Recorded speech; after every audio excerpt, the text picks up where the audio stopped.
membahas tentang regresi sederhana. Istilah regresi ini pertama kali diperkenalkan oleh Francis Galton atau Sir Francis Galton itu pada tahun 1880. Di sini Galton itu menemukan adanya kecenderungan bahwa orang tua yang memiliki tubuh tinggi memiliki anak-anak yang tinggi juga, dan orang tua yang pendek memiliki anak-anak yang pendek pula. Namun demikian, Galton mengamati adanya kecenderungan bahwa tinggi anak itu bergerak menuju rata-rata tinggi populasi secara keseluruhan. Jadi dengan kata lain, ketinggian anak yang amat tinggi atau orang tua yang amat pendek cenderung bergerak ke arah rata-rata tinggi populasi. Nah, inilah yang kita sebut dengan hukum Galton. Jadi hukum Galton ini mengenai tentang regresi universal. Jadi hukum regresi universal Galton ini dikonfirmasi oleh Karl Pearson pada tahun 1903. Karl Pearson ini mengumpulkan lebih dari 1000 catatan tinggi anggota sebuah keluarga, dan ia menemukan bahwa rata-rata tinggi anak-anak dari kelompok orang tua yang tinggi lebih rendah daripada tinggi orang tua mereka, dan rata-rata tinggi anak-anak dari kelompok orang tua yang pendek itu lebih tinggi daripada tinggi orang tua mereka. Jadi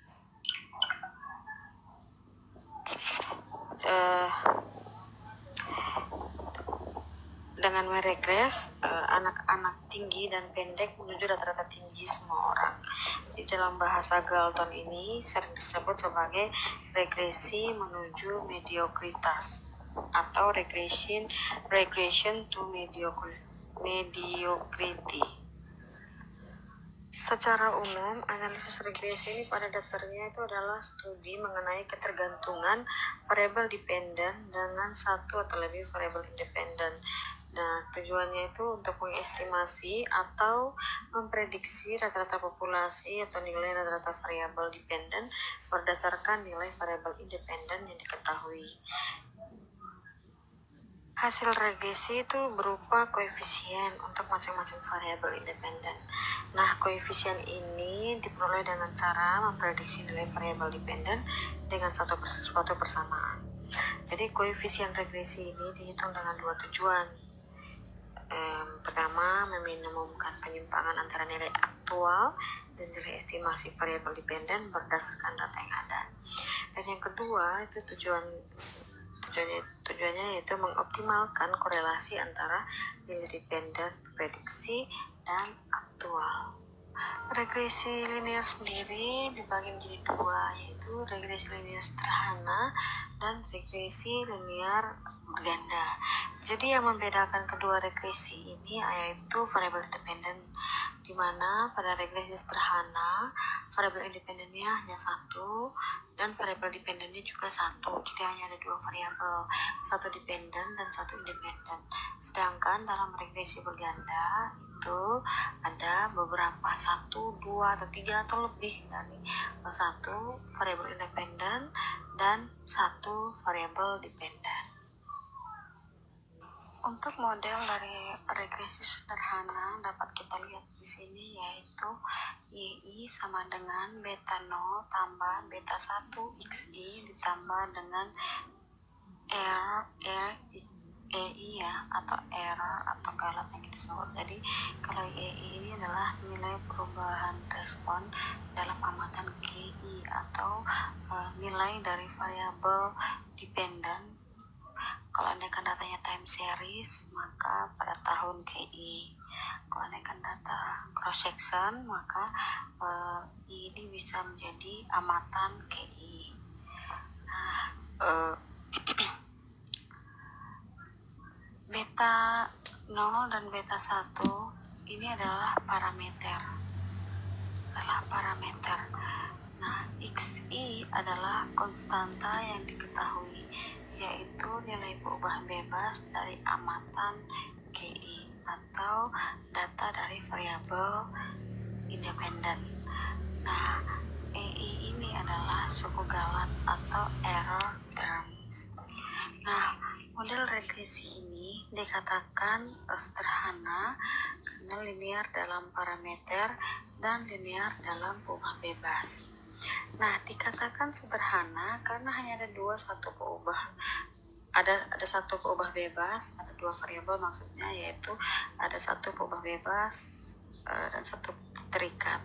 Nah, linear dalam parameter karena tidak ada parameter yang muncul sebagai salah satu eksponen atau dikalikan atau dibagi oleh parameter lain.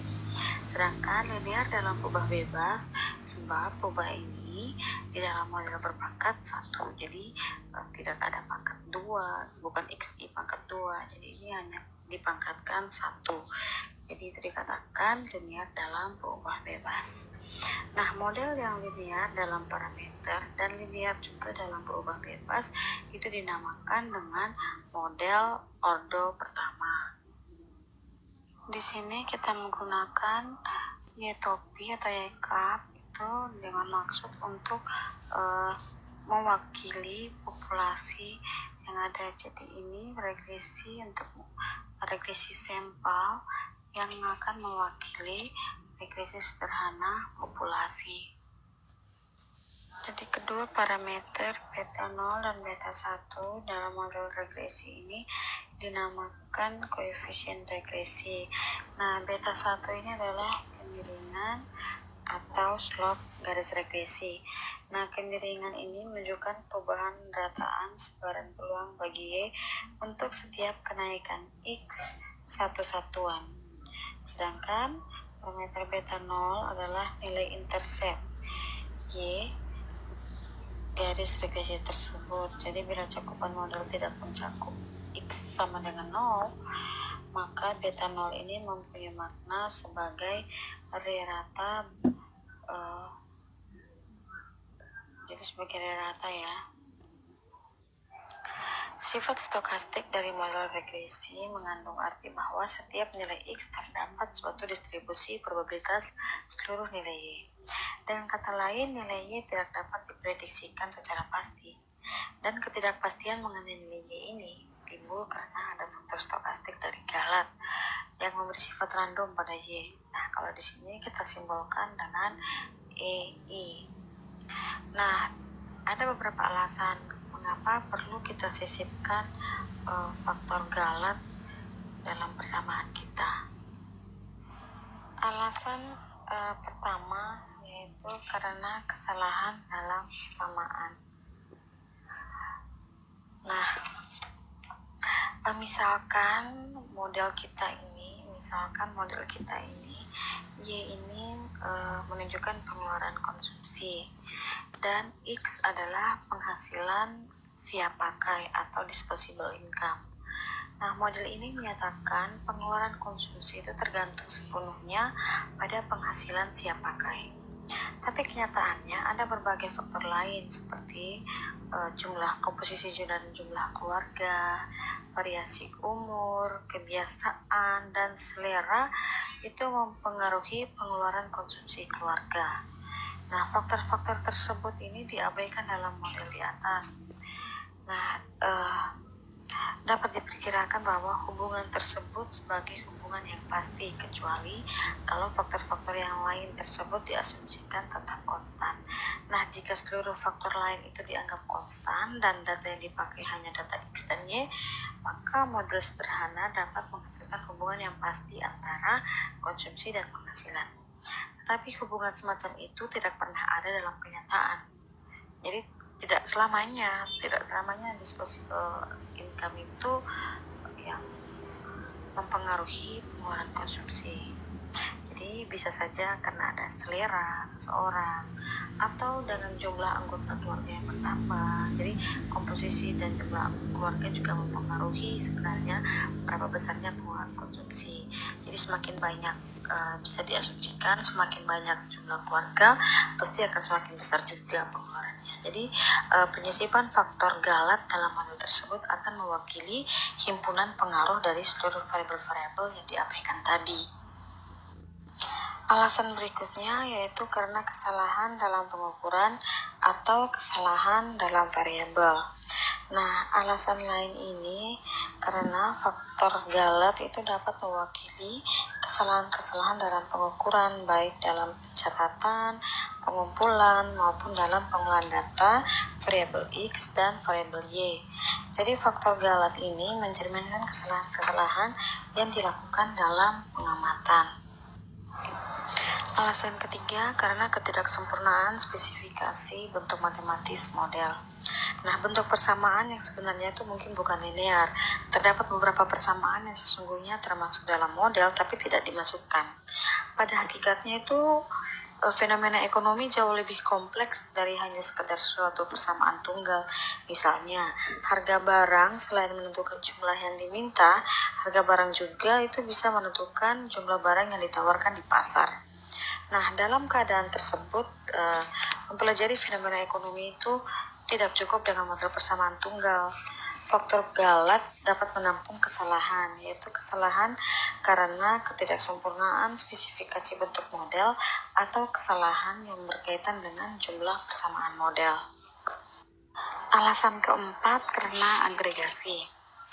Nah, seringkali yang kita gunakan itu adalah data agregat, contohnya konsumsi agregat, penghasilan agregat. Nah, data-data ini diperoleh dengan menjumlahkan besaran-besaran individual yang memiliki perilaku tidak sama dengan perilaku besaran agregat. Nah, agregasi data tersebut menimbulkan kesalahan dalam hubungan antar variabel.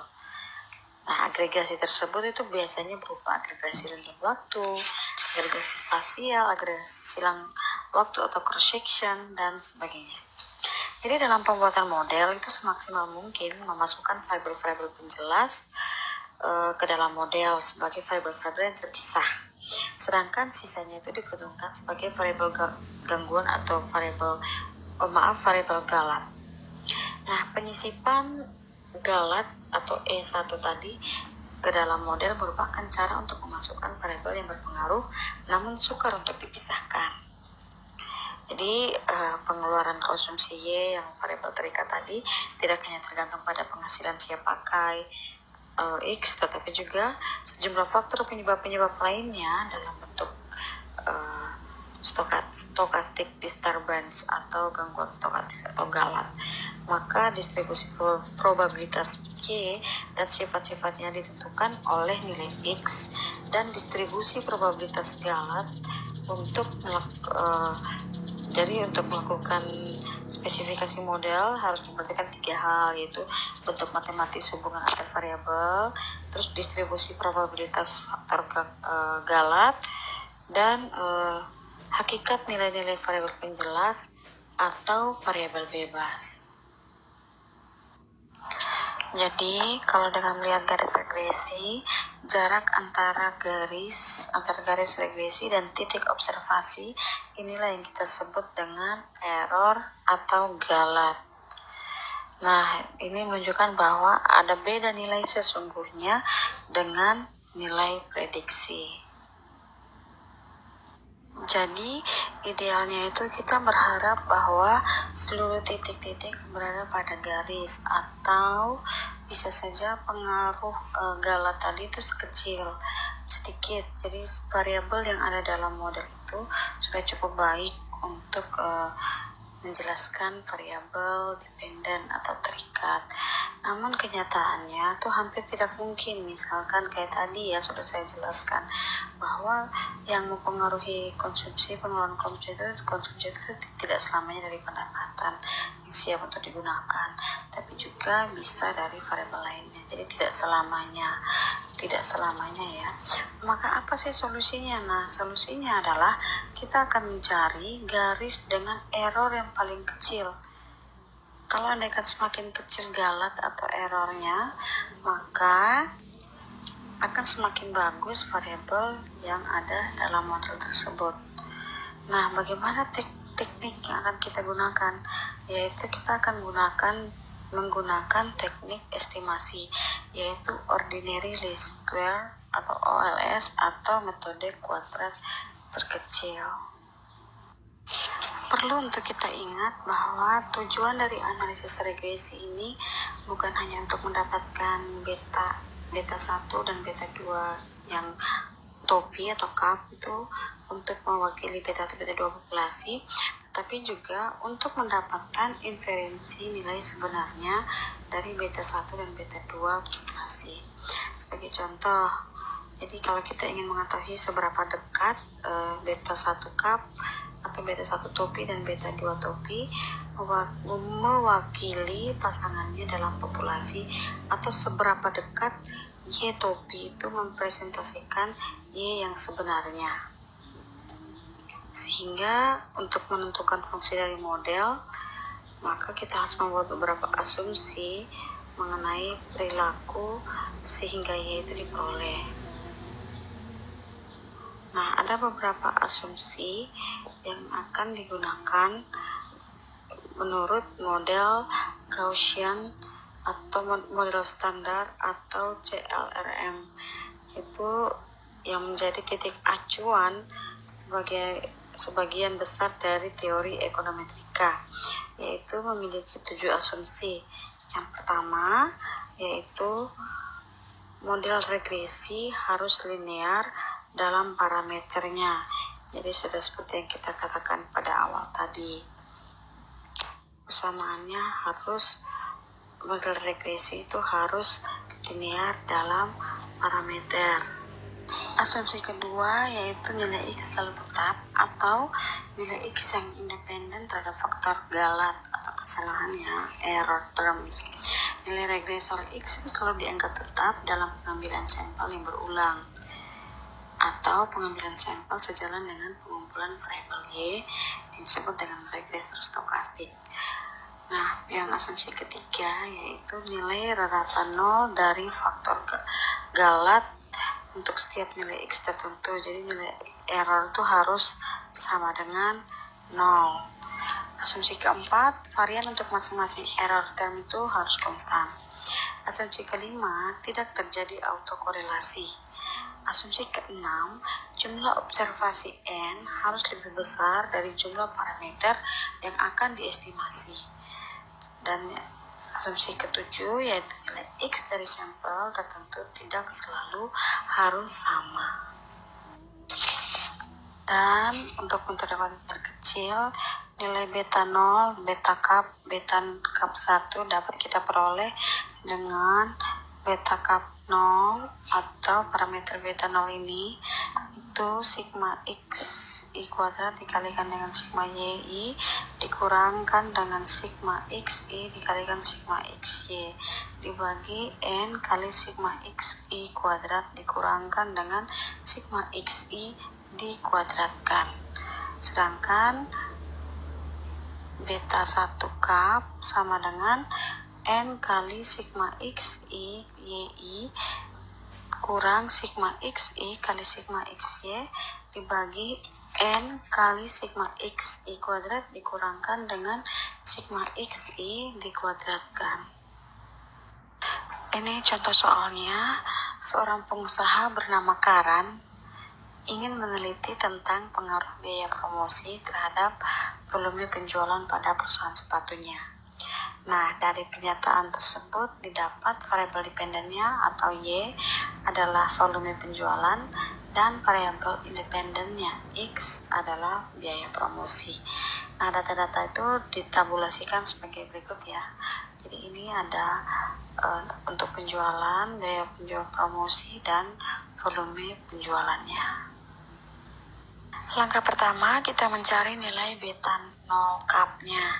Nah, untuk mencari estimasi beta 0 ini, nilainya itu berdasarkan persamaan yang ada, maka yang pertama yang harus kita lakukan adalah mencari nilai sigma X kuadrat. Jadi pertama kita cari X kuadratnya dulu.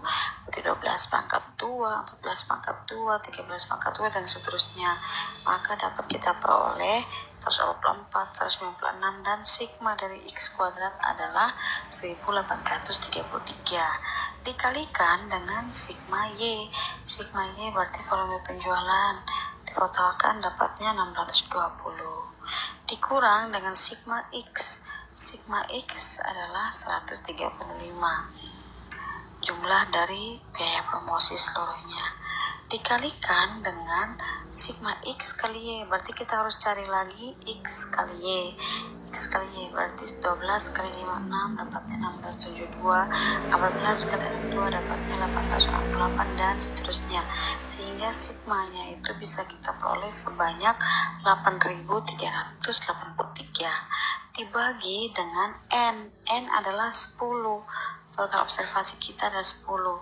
Berarti N-nya 10 dikalikan dengan sigma X kuadrat. Sigma X kuadrat 1833 dikurang dengan sigma X dikuadratkan. Berarti sigma X-nya adalah 135. 135 dikuadratkan sehingga hasilnya adalah 1.136.460 dikurang dengan 1.131.705 dibagi 18.330 kurang 18.225. Hasil yang diperoleh adalah beta 0 cupnya yaitu 45,28571. Yang berikutnya kita mencari nilai dari beta 1 cup. Nah, berdasarkan persamaan yang ada, maka kita akan mengalihkan masih menggunakan tabel yang sama, yaitu M-nya 10 dikalikan dengan sigma XY 8383 dikurangkan dengan sigma X 135 yang dikalikan dengan sigma Y 620 dibagi dengan N10 kali sigma X dikuadratkan 1833 kurang sigma XI yang dikuadratkan 135 pangkat 2, sehingga didapat hasilnya adalah 130 bagi 105 yaitu 1,238.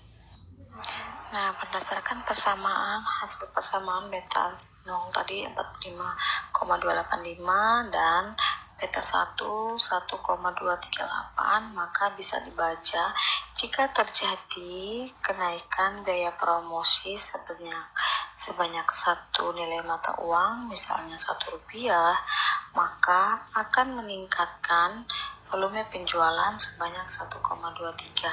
Itu dapat dari mana? Kenapa saya bilang meningkatkan? Karena di sini lambangnya adalah positif. Kenapa lambangnya bisa positif? Karena tadi saat dihitung hasil 1,28 ini nilainya adalah positif. Nah, jika nilainya negatif, maka di sini akan negatif. Apa yang terjadi jika biaya promosi itu meningkat sebesar 20 atau Rp20? Maka perhitungannya adalah seperti ini. Ini YK sama dengan 45,285 untuk persamaan kita tadi di atas, tambah 1,238 dikali 20. Kenapa dikali 20? Karena kita mengasumsikan apa yang terjadi dengan volume penjualan jika biaya promosinya sebesar 20. Maka kita peroleh 45 tambah 24,76 sehingga diperoleh 70,045. Jadi kalau seandainya biaya promosi dinaikkan menjadi 20, maka bisa diasumsikan bahwa volume penjualannya itu akan meningkat juga sebanyak 70,045. Oke, sekian video tentang materi regresi sederhana.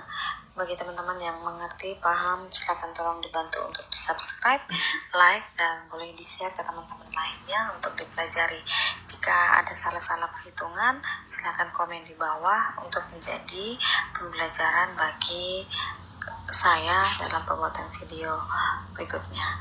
Nah, kita akan bertemu lagi dengan video materi regresi berganda. Oke, semangat belajar!